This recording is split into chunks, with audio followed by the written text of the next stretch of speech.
Hello students, this is the second stanza of the poem An Elegy written in a country churchyard composed by Thomas Gray. In the first stanza of the poem, the poet described the evening scene and everything that takes place over there. तो कविता के प्रथम stanza में कवि ने शाम का वर्णन किया था और उन तमाम घटनाओं का वर्णन किया था जो वहां पर घटित हो रही थी. In the second stanza of the poem, the poet describes how poor and neglected people of a small village are lying buried in the graveyard.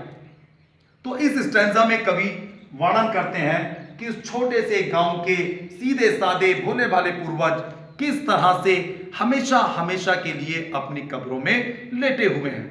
The poet says that these villagers were very simple. ये गांव वाले बहुत ही सीधे साधे भोले वाले लोग थे. And their graves are also simple. और उनकी कब्रें भी बहुत ही साधारण बनी हुई हैं. So students, let's study stanza second of the poem An Elegy written in a country churchyard. Beneath those rugged elms that yew trees shade, where heaves the turf in many a mouldering heap, each in his narrow cell forever laid, the rude forefathers of the hamlet sleep. तो बच्चों, कवि कहते हैं beneath means नीचे, those means उन, rugged means खुरदरे, AIIMS means एक प्रकार का जंगली पेड़ होता है जिसे हम चिराबेल कहते हैं. तो बच्चों, खुरदरे चिराबेल के वृक्षों के नीचे, दैट यू कहते हैं एवरग्रीन ट्री यानी सदाबहार का वृक्ष, और सदाबहार के वृक्षों की शेड मीन्स छाया में. तो कवि यहां पर कहते हैं there were some elms trees in the graveyard. कब्रिस्तान के अंदर कुछ चिराबेल के पेड़ थे. And due to old age, और बहुत ज्यादा उम्र होने की वजह से, दे वर रग्ड, वे थोड़े खुरदरे से हो गए थे.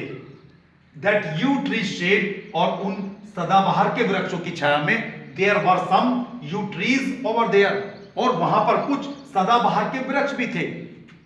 And under these trees there were graves of the people of that small village, और उन पेड़ों के नीचे उस गांव के लोगों की कब्रें थी. वेयर मीन्स जहां पर, हीव्स माने उभरे हुए हैं, द टर्फ मीन्स घास जड़ी मिट्टी, एनिमीज में, मैनी एमिस बहुत से, मोल्डिंग मीन्स टूटे फूटे या नष्ट होते हुए, हीप मीन्स मिट्टी के ढेर. तो कवि कहते हैं कि वहां पर तुम्हें क्या दिखलाई देगा, वहां पर दिखलाई देगा आपको टूटे फूटे मिट्टी के ढेर.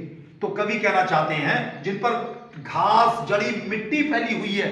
तो कवि यहां पर कहना चाहते हैं कि कब्रें पुरानी होने की वजह से वे टूटी फूटी हुई स्थिति में हैं, वो नष्ट होती हुई स्थिति में हैं.